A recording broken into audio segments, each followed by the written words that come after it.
So, like I mentioned, we had an SDA 3, which had both the serial data analysis as well as the clock analysis in one single menu system. But with all the complexity that has arisen over a period of time, we have separated both of them. So now we call it as serial data analysis expert, as well as the other one is called the clock expert. So these are two different options that is goes with the scope.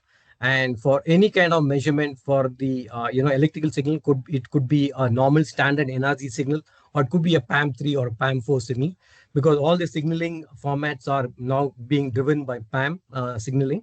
And so you're trying to get more and more data into the system, and the accessibility of different protocols also is getting more complex. And for which reason why we have this serial data expert as a separate option. And this not only gives you a view of all the general electrical signaling, but also is protocol enabled, which means if you're looking at a PCI Express or a USB, it automatically loads in these parameters specific to those particular protocols, especially when it comes to the PLL setting, or it could be for the CTLE coefficients, or any other parameters that are very pertinent to your protocol standard. So it makes it very easy for you to look at the different test points. It could be from TP1 to TP4. And if any of these different test points can be accessed and enabled through this particular SDAX option. And like I said, the clock is a more primary electrical component that you need to analyze. And so that is a separate option that we have on the scope. And there are two ways of actually looking at the clock. One is the clock itself and deriving the virtual clock from the raw data, or you can have a clock with a reference clock.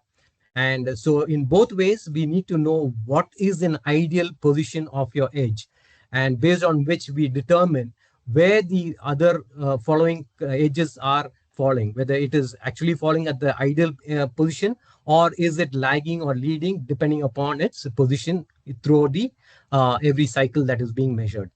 So ideally speaking, the clock position has to be always at the right position and not deviate from the ideal position. And if it's going to be deviating from the ideal position, that means there is an issue with your system.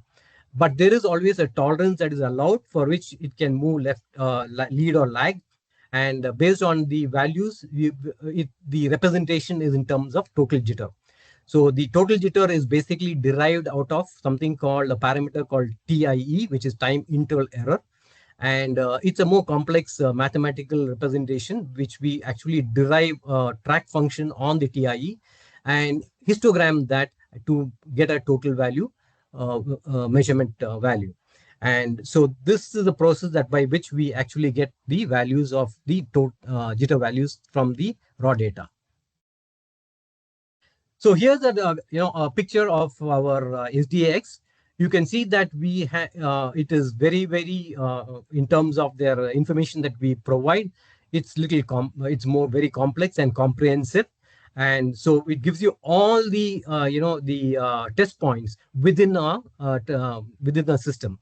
For example, if you have a TX to an RX, the signal passes through different test points, and you can actually measure at every test points in the signal path.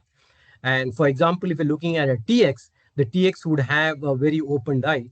But if you look at the same signal at the end of the, at the input of a receiver or the far end of the transmitter, it would have a closed eye. So you are able to actually look at the various, signal path points and be able to get both the eye diagram along with the mask inserted, along with all the jitter values. Either it could be in terms of the total jitter with the decomposed RJ, DJ, or further you can also have a decomposed value of the DDJ, DCD, ISI, PJ, and the butch. So the instrument allows you to analyze everything and everything within the with the help of the raw data, and it will give you the information that you require. And it's all very flexible in terms of the user interface, and will be able to provide all the measurement parameters in terms of electrical signal measurement, as well as the the jitter measurement, as well as the eye parameter measurement. So in all that you see, we have about nearly 150 parameters that can be numerically displayed on the scope screen, along with all the raw data and the derived waveform traces with the eye diagram and the histograms. So it provides you a wealth of information, and to get all these information on a single screen, it needs a very, very powerful processing capability and the algorithms behind every parameter that we measure. So LeCroy is being able to do all this with the technology called Extreme, which means we are able to do data processing on a at a much faster rate than doing at a much with the signaling technique that we have, which is basically called the Extreme software. And similarly, the Clock Expert 2 has a very similar user interface. It provides all the graphical views in terms of histogram, the track functions, as well as the raw data.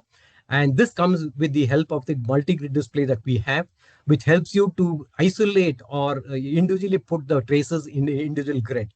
Though the display can be one, but we have split the display into multi-grid display, which allows you to analyze all the waveform. And there are people, the older generation people, who analyze the waveform just looking at the graph, and they will be able to tell you whether the the electrical measurement parameters are within the limit or out of the limit by just looking at the histogram and track functions.